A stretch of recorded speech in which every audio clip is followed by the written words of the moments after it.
Hello, താനെന്താടോ പതിവില്ലാതെ ഇങ്ങോട്ടൊക്കെ? പിന്നെ എന്തൊക്കെയുണ്ട്? തന്റെ തീരുമാനത്തിന് വല്ല മാറ്റവും ഉണ്ടായോ? ആദ്യമൊക്കെ നമുക്ക് മറക്കാൻ കഴിയില്ലെന്നും മറ്റൊരു വിവാഹം വേണ്ടെന്നുമൊക്കെ തോന്നും.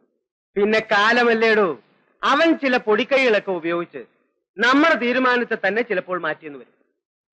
ആ തീരുമാനത്തിന് മാറ്റമൊന്നും വന്നിട്ടില്ല. പിന്നെ ഞാൻ ഇപ്പൊ വന്നത് വേറൊരു കാര്യത്തിനാണ്. എന്താ കാര്യം? ഒരു കൊലക്കേസിൽ 7 കൊല്ലം ശിക്ഷിച്ച് ഇവിടെ ജയിലിൽ കഴിയുന്ന ഒരു പെൺകുട്ടിയുണ്ട്, ശ്രീദേവി. ശ്രീദേവി? ഓ, മനസ്സിലായി. അവളിപ്പോ പെൺകുട്ടിയൊന്നുമല്ല, ഒരു കുഞ്ഞിന്റെ അമ്മയാണ്. 6 മാസം മുമ്പ് അവള് പ്രസവിച്ചു. ഞങ്ങൾക്ക് കുറ്റവാളികളെ മാത്രം നോക്കിയാൽ പോരല്ലോ, അവർക്ക് ജനിക്കുന്ന കുഞ്ഞുങ്ങളെയും കൂടി നോക്കണം. എന്താ പ്രത്യേകിച്ച്? എനിക്ക് അവരെ ഒന്ന് കാണണം. എന്താ, അപ്പീൽ പോകാൻ വല്ല പരിപാടിയുണ്ടോ? അതിന് ഞാൻ പബ്ലിക് പ്രോസിക്യൂട്ടറല്ലേ. പിന്നെന്താണാവോ? ഇന്ദുവും ശ്രീദേവിയും തമ്മിൽ പരിചയക്കാരായിരുന്നു. എനിക്ക് അവരെ ഒന്ന് കണ്ടാക്കൊള്ളാമെന്നുണ്ട്. അതിനെന്താ, കാണാമല്ലോ. വരും.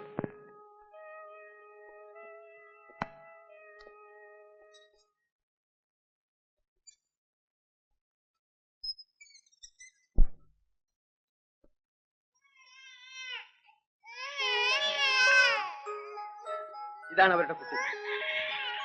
അവരെവിടെ പോയി? 3 നേരവും സുഭിക്ഷമായി ആഹാരം കൊടുക്കുന്നതല്ലേ. എന്തെങ്കിലും ജോലി ചെയ്യിക്കണ്ടേ? ഇവിടെ എവിടെയെങ്കിലും കാണും. ഞാൻ വിളിക്കാം. ശരി.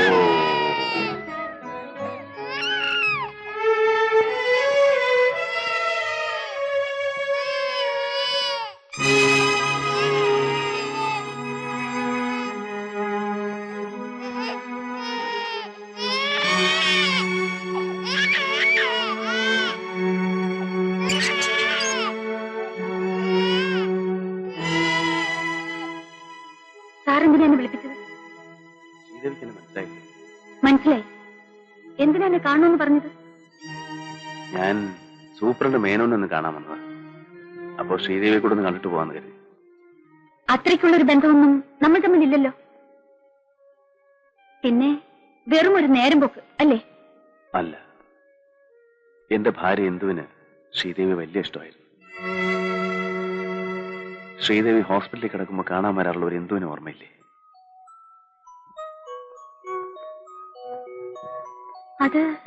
അത് സാറിന്റെ ഭാര്യയാണോ? അതെ. ഇന്ദുവിന് സുഖമാണോ സാർ? പ്രസവിച്ചെടുക്കുകയായിരിക്കും അല്ലേ? അല്ല, ഇന്ദു മരിച്ചുപോയി.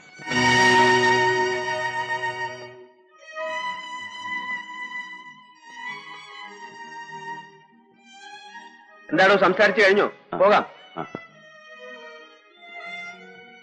ആ കുട്ടിയെ അവിടെ കെട്ടിട്ട് പോയി ജോലി ചെയ്തു.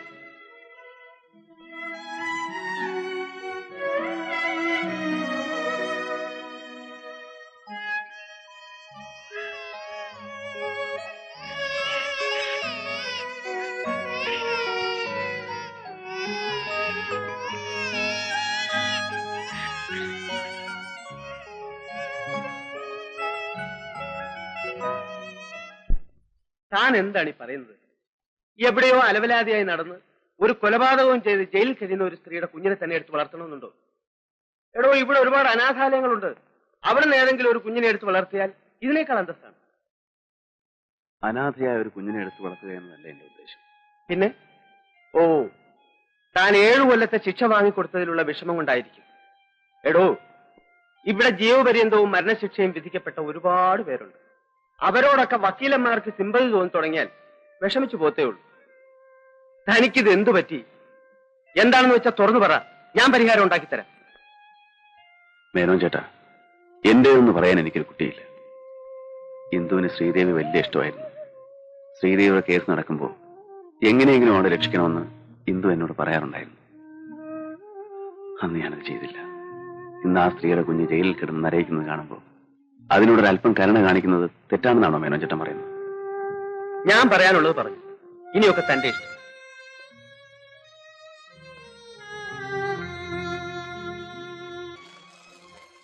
വേണ്ട സർ. എനിക്ക് ശിക്ഷ വാങ്ങി തന്നതിലുള്ള സഹതാപം കൊണ്ടായിരിക്കും ഇങ്ങനെ ഒരു തീരുമാനവുമായി സാറിപ്പോൾ വന്നത്. അല്ല, ഒരു തെറ്റും ചെയ്യാത്ത ഈ കുഞ്ഞെങ്കിലും നല്ല നിലയിൽ വളരട്ടെ എന്ന് കരുതിയാണ്. സർ, ഇപ്പോൾ കാട്ടുന്ന ഈ സഹതാപത്തേക്കാൾ എത്രയോ നന്നായിരുന്നു അന്ന് എനിക്കൊരു വധശിക്ഷ വാങ്ങി തന്നിരുന്നെങ്കിൽ ഞാനും എന്റെ മോനും ഒരുമിച്ച് ഒരു നിമിഷം കൊണ്ട്.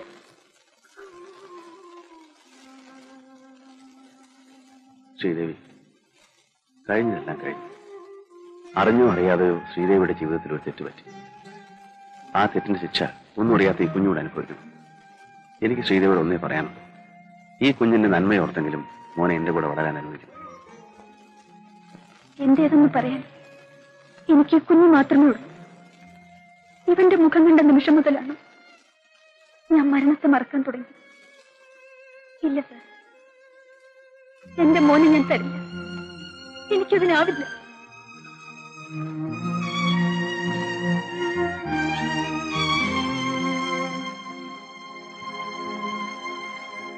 രവി, എന്താണ് ഈ പറയുന്നത്? ഒരു കുഞ്ഞിനെ എടുത്ത് വളർത്തുക എന്നത് അത്ര വലിയ തെറ്റാണ്. എനിക്ക് അതാണ് മനസ്സിലാകുന്നത്. കുഞ്ഞിനെ എടുത്ത് വളർത്തുന്നത് മനുഷ്യത്വമാണെന്ന് ഞാൻ പറയും, തെറ്റാണെന്ന് പറയുന്നില്ല. എന്നാൽ കൊലക്കുറ്റത്തിന് ശിക്ഷിക്കപ്പെട്ട് ജയിലിൽ കഴിയുന്ന ഒരു സ്ത്രീയുടെ കുഞ്ഞിനെ എടുത്ത് വളർത്താൻ മാത്രം രവിയും ആ സ്ത്രീയും തമ്മിലുള്ള ബന്ധം എന്താണ്? ഒരു ബന്ധവുമില്ല. ശശികലയ്ക്ക് അറിയാമോ, ശ്രീദേവിയുടെ കേസ് നടക്കുന്ന ദിവസങ്ങളിലൊക്കെ ഞാൻ വീട്ടിൽ കയറി ചെല്ലുമ്പോൾ ഇന്ദു ആദ്യം ചോദിക്കുന്നത് ശ്രീദേവിയെ കുറിച്ചായിരുന്നു. ശ്രീദേവിയെ ശിക്ഷിച്ചു എന്നറിഞ്ഞപ്പോൾ നമ്മുടെ പ്രൊഫഷനെ കുറിച്ച് അറിയാനിട്ടാണെങ്കിൽ കൂടി അന്ന് അവളെന്നെ ഒരുപാട് കുറ്റപ്പെടുത്തി. എന്റെ ഇന്ദു ജീവിച്ചിരുന്നപ്പോൾ ആ കുറ്റപ്പെടുത്തലിലൊന്നും ഞാൻ കാര്യമായിട്ടെടുത്തില്ല. പക്ഷേ ഇന്ന് അതേക്കുറിച്ച് ഓർക്കുമ്പോൾ കൂടുതലൊന്നും എന്നോട് ചോദിക്കരുത്.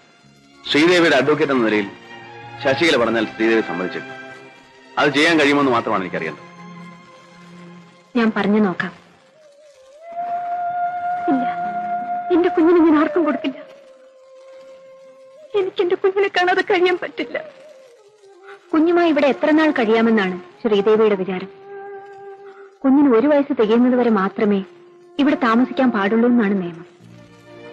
1 വർഷം തികഞ്ഞാൽ കുഞ്ഞിനെ നിയമപ്രകാരം ഏതെങ്കിലും ഒരു അനാഥാലയത്തിലേക്ക് മാറ്റും.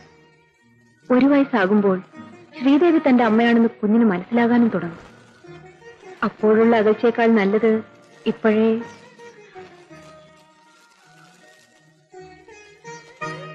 നിന്റെ വേദന എനിക്കറിയാം കുട്ടി. പക്ഷെ എല്ലാം നിന്റെ നന്മയ്ക്ക് വേണ്ടിയാണ് ഞാൻ പറയുന്നത്. ഒന്ന് ഓർത്തു നോക്കൂ. അനാഥാലയത്തിൽ വളരുന്നതിനേക്കാൾ എത്രയോ നല്ലതാണ് നീ അറിയുന്ന ഒരു മനുഷ്യന്റെ സംരക്ഷണയിൽ നിന്റെ കുഞ്ഞ് വളരുന്നത്. വലുതാകുമ്പോൾ നിന്റെ കുഞ്ഞിനെ ആർക്കും അനാഥ കുട്ടിയായി കാണാനും കഴിയില്ല. അഡ്വക്കേറ്റ് രവി ഇങ്ങനൊരു തീരുമാനം എടുത്തത് നിന്റെ ഭാഗ്യത്തിനാണ്. ഭാര്യയും കുഞ്ഞും മരിച്ച ദുഃഖത്തിലാണ് ആ മനുഷ്യനെ. നീ കുഞ്ഞിനെ അദ്ദേഹത്തെ ഏൽപ്പിച്ചാൽ ഇന്ന് രവി അനുഭവിക്കുന്ന ദുഃഖത്തിന് അല്പമെങ്കിലും ആശ്വാസം കിട്ടും. ശ്രീദേവി, നിന്റെ കുഞ്ഞിനെ രവി സ്വന്തം കുഞ്ഞായി വളർത്തുമെന്ന് എനിക്ക് ഉറപ്പുണ്ട്.